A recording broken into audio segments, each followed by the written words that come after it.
Hello, thank you for clicking on this video. You're lucky enough to listen to me yap about a random topic. So if that's not your vibe, you can click off now. If you're cool with that, well, thank you for continuing. Today I want to talk about how the entire internet kind of stinks.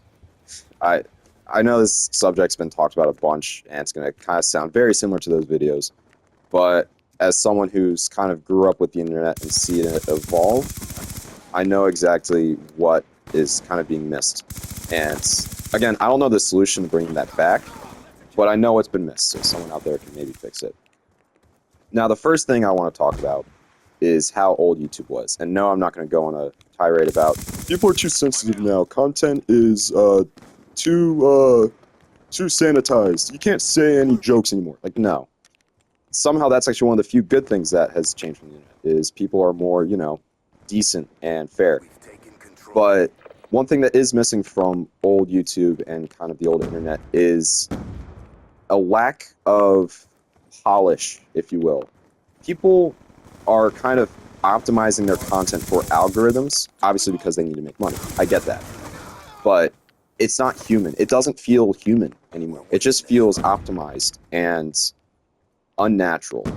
And what old YouTube had with old content is people making skits or anything they're truly passionate about without having to worry about like brand guidelines or advertiser preferences and that sort of thing. It was just filtered.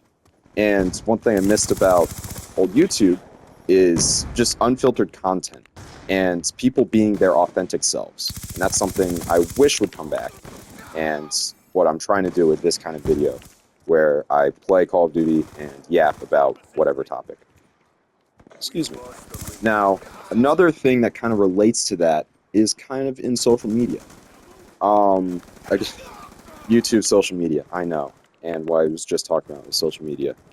But Instagram, for example, what people do now is they post highlight reels, or whenever they go on a trip, or graduate from high school or college, or do some monumentous occasion, which is basically just LinkedIn for your social life, not your professional life. And I kind of miss when it was about the mundane and the everyday. There wasn't really as much of a filter as there is now. Again, this kind of ties into being authentic. Someone would talk about on social media, I just grabbed lunch with my friend at Five Guys, hashtag burger. Now there it may be a little more there may be a little more pizzazz to that, but my point kind of stands, I'd like to hope, with people were okay with talking about the mundane.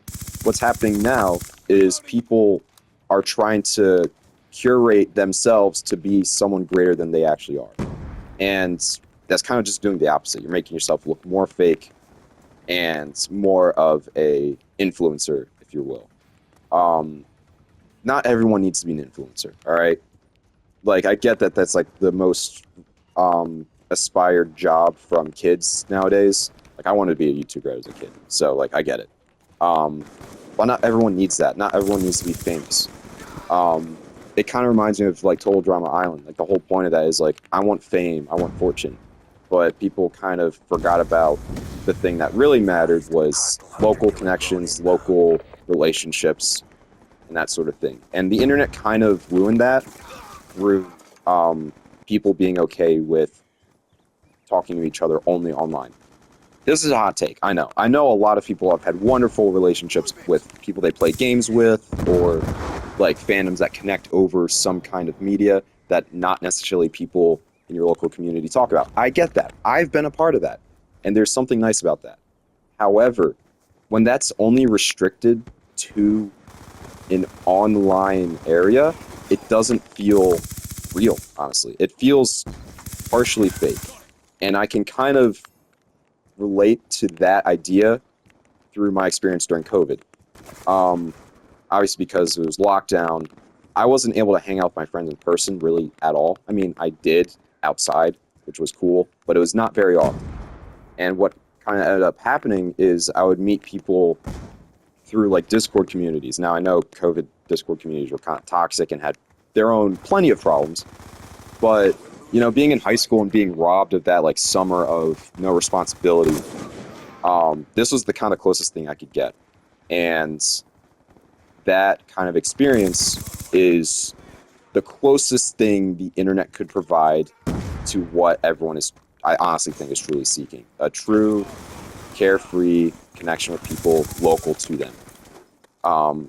And what's kind of not being provided in real life is the ease of that connection, which I'll talk about in a later video about public transit, etc.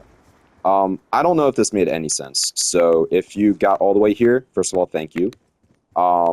Second of all, let me know. I'm open to feedback.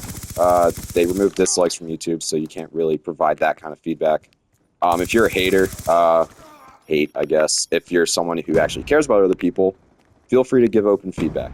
Thank you for watching. I don't know if I'm going to do more of these. Hell, I don't even know if I'm going to post this. If I'm not posting this, then that makes me someone just talking to myself, which I don't think is really good and doesn't really go with what I've been trying to talk about today. I've also been trying to pad time so that the video would end with the kill cam.